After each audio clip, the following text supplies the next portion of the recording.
ang daming nakakita eh. Daming nakapanood kung paano niya pinatulpo si Kuya Bal. Ang daming nakapanood.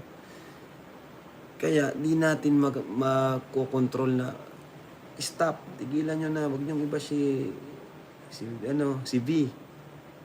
Eh kaso yun nga yung nakita nila. Hindi ka na namin mababago yun kahit ipagtanggol pa namin. Ayan mga kalingap, ayan mga kamamshi, welcome back to my channel. Ayan, shoutout sa ating mga viewers at syempre sa ating ama ng kalingap, Kuya Bal Santos Matubang, at Edna Vlogs at Kalingap Rab. Ayan, support natin yung kanilang mga channel. Bali ngayon, samahan nyo ako manood dito sa live ni Kalingap Rab. Maganda itong mga mi, pakinggan natin at unawain. Bali mga nabanggit niya dito is na-real talk yung mga anti-kalingap. Tapos yung paggawa ng channel is hindi talaga biro, hindi basta-basta. Kung mayroon ka ng community na simula, napakaswerte mo, katulad na lang ni Carla, ni Joy, 'di ba, ni Rachel, 'di ba? Napakaswerte nila dahil andyan ang Kalingap. Tapos yun nga, nabanggit din dito ni Kalingap Rab yung mga anti-Kalingap na bash ng bash, puna ng puna, pero yung kinakain nila o yung kinukuha nila ng source of income is galing din naman sa Kalingap. Diba? Ito, pakinggan natin. Punta ako dyan sa bahay. Uy, grabe. Kalingap Super Mario. Oh, welcome ka dito. Sa bahay, papalivein pa kita. Huwag ka lang magta-trader. Yung pinapalive ko dito, tina-trader tayo. Pinapalive ko dito sa loob ng bahay para ma-promote. Hindi, joke lang, Kuya Super Mario. Bira naman ang ganun tao. Yung mga bira naman ang mga ganung tao talaga na pagkatapos mong tulungan is tatraderin ka. Mas marami pa rin naman yung talagang mabubuting tao na nakilala natin. Sana makita ko yung mga yan, sila Papa Ver, kamustahan lang. Diba? So yan po yung mga ko dito, yung mga ampun tayo dito sa bahay. Yan. Allowance niyan, tayo sila J. Brad, Edward, Edwin. Yan, lahat po yan tayo, sila Jemel, si Pisot, Arjun. Tayo po nagpapaaral yan. Tapos sasabihin ng isa, lahat daw po ay sagot ng sponsor.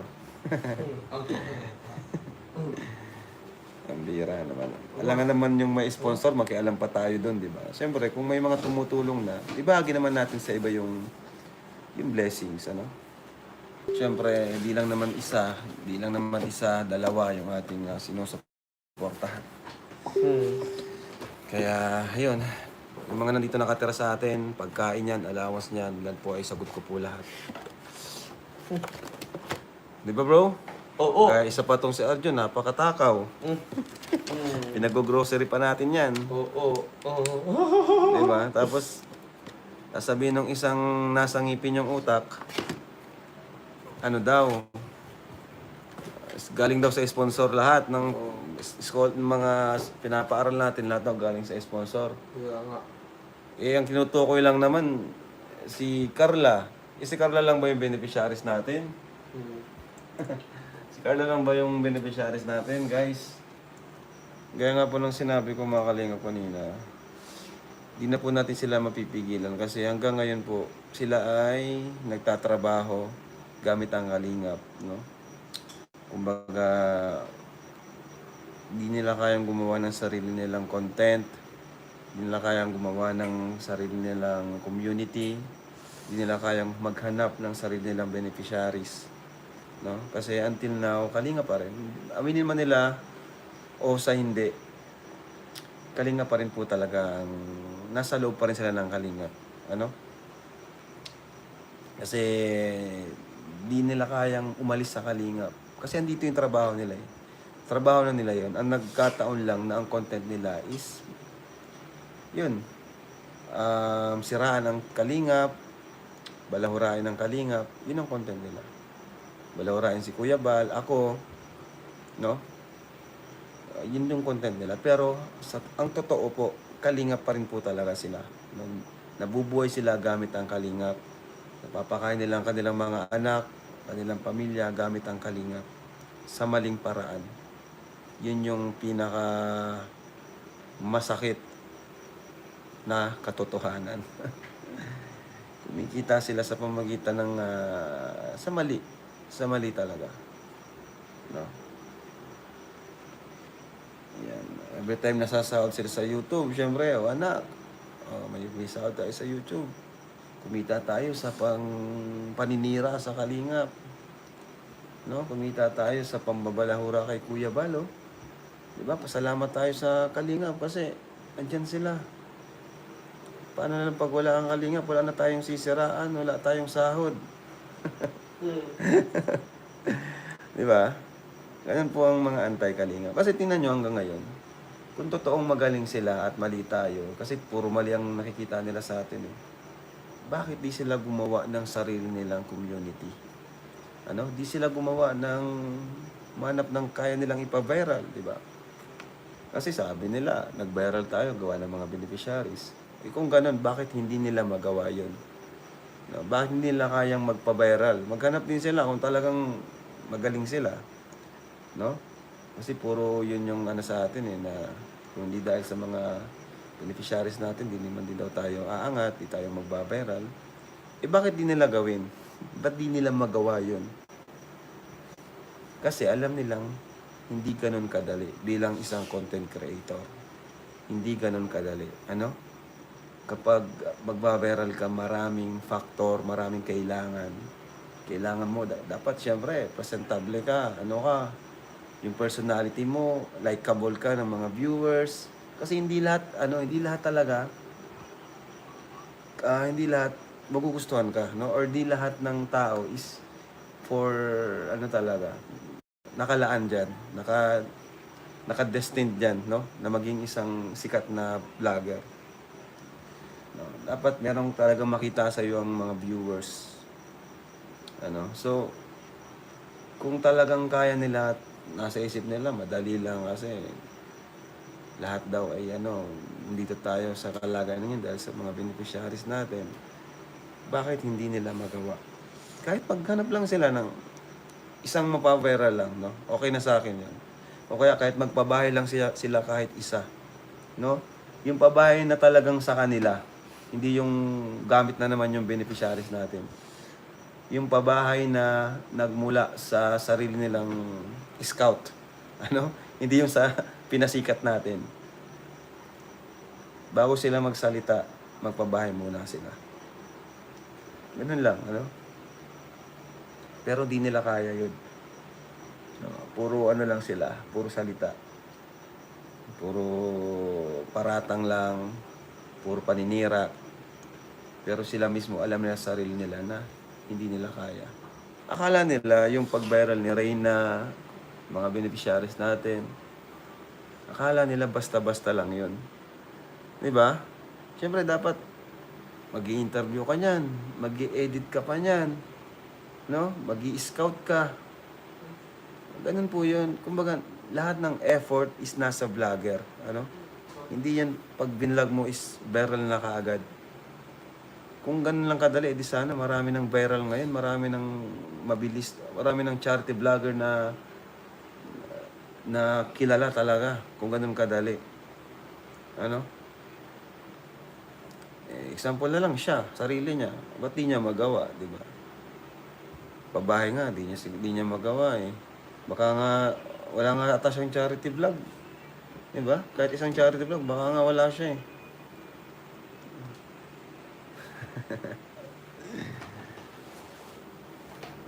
Ano lang naman yun.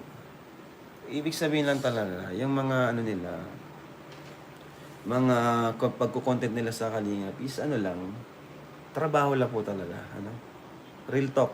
Nagtatrabaho lang po talaga sila. Kahit alam nilang mali talaga yung pinagsasabi nila, hindi nila maiwan ang Kalingap kasi andito yung sahod nila eh. Tayong mga Kalingap yung nagpapasahod sa kanila. No? Until now, sakop sila ni Kuya Bal. Kasi isipin mo, halimbawa, mayroong stranger or tao na hindi naman parte ng Kalingap. Tapos may nakabanggit about sa kanila. Siyempre, ang unang impression sa kanila, ay, yung Yung anti-kalingap, yung nagre-reaction sa kalingap kaso negative.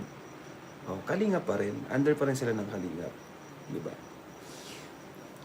So, in short, sila ay nagtatrabaho gamit ang kalingap, gamit ang paninira sa kalingap. No? Kasi di nila kayang maghanap ng sarili nilang beneficiaries.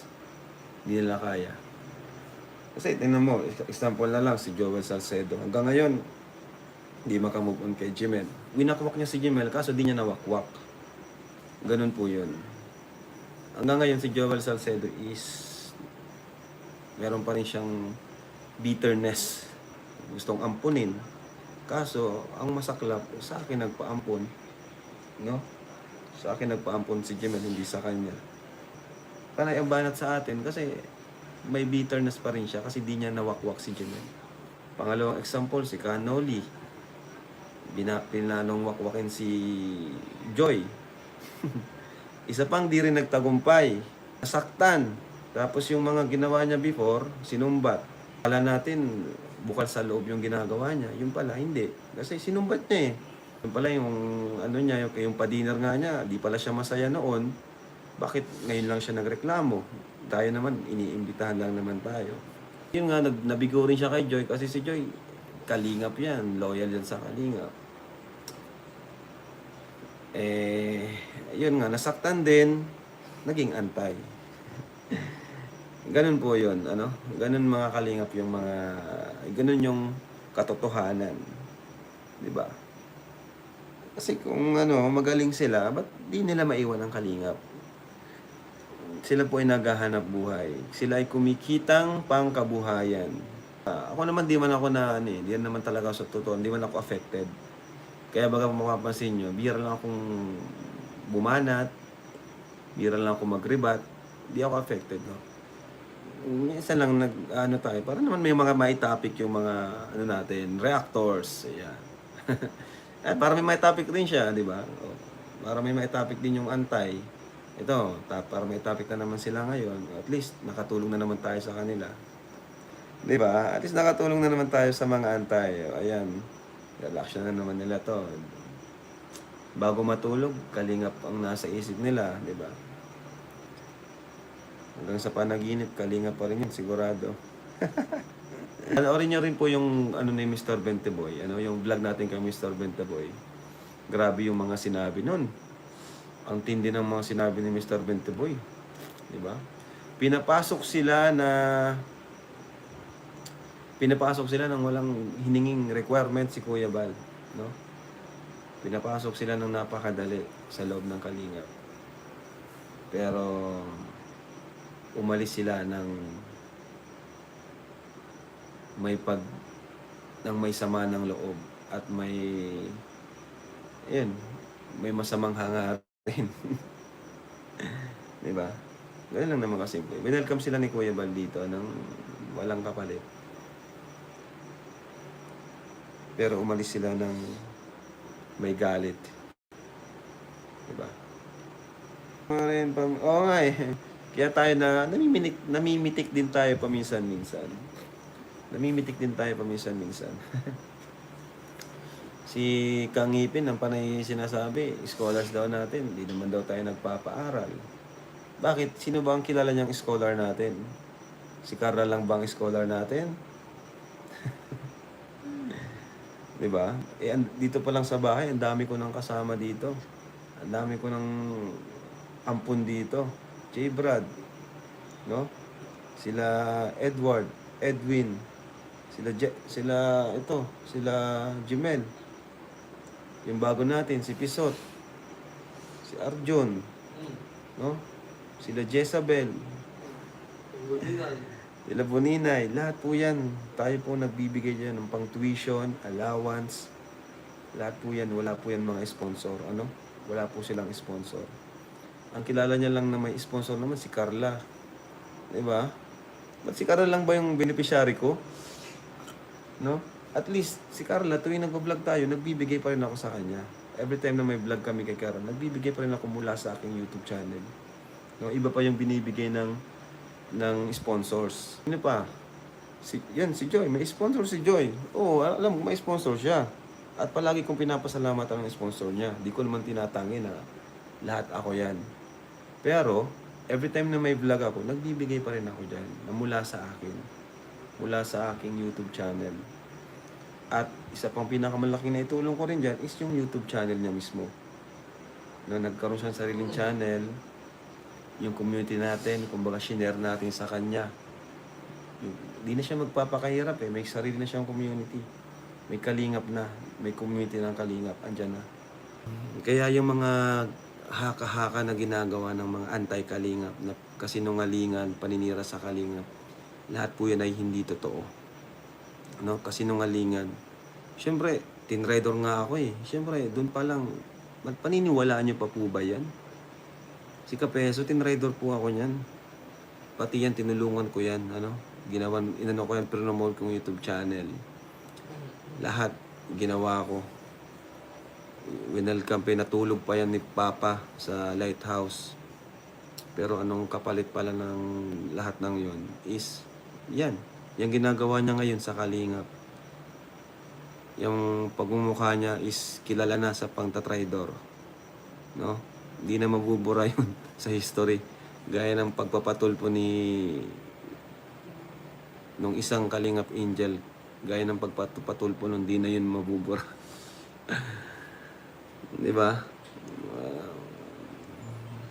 Yung beneficiary mo, tapos pinatulpo ka. Yun yung kakaiba. Kakaiba talaga. Kaya iba po si Carla. Huwag niyong ikumpara si Carla dyan. No? At meron pang, yun na nga, napanood ako na sinusulsulan na umalis na daw si Carla. Pambira ka, ipapahamak ko pa yung bata. Ano yung kapalit ng pag-alis? Mga bashing. Gaya ng nararanasan ngayon ng isang umalis. Eh di mas lalong na-depress yan. Diba? Sa kayang bashing po, yan nangyayari dun sa umalis. Hindi po namin kasalanan yun. Yun po ay, yun yung opinion nila ng mga viewers. Hindi namin yung opinion yun. Opinion yung mga viewers sa kanya. Komento yun ng mga viewers sa ginawa niya. No? Hindi na natin may erase yun. Kumbaga di na natin mababago. Kasi yun yung opinion nila eh. Ang daming nakakita eh. Ang daming nakapanood kung paano niya pinatulpo si Kuya Bal. Ang daming nakapanood. Kaya di natin makokontrol na stop, tigilan nyo na, wag niyong iba si V. Eh kaso yun nga yung nakita nila. Hindi ka na namin mababago yun kahit ipagtanggol pa namin. Ganoon na talaga yun.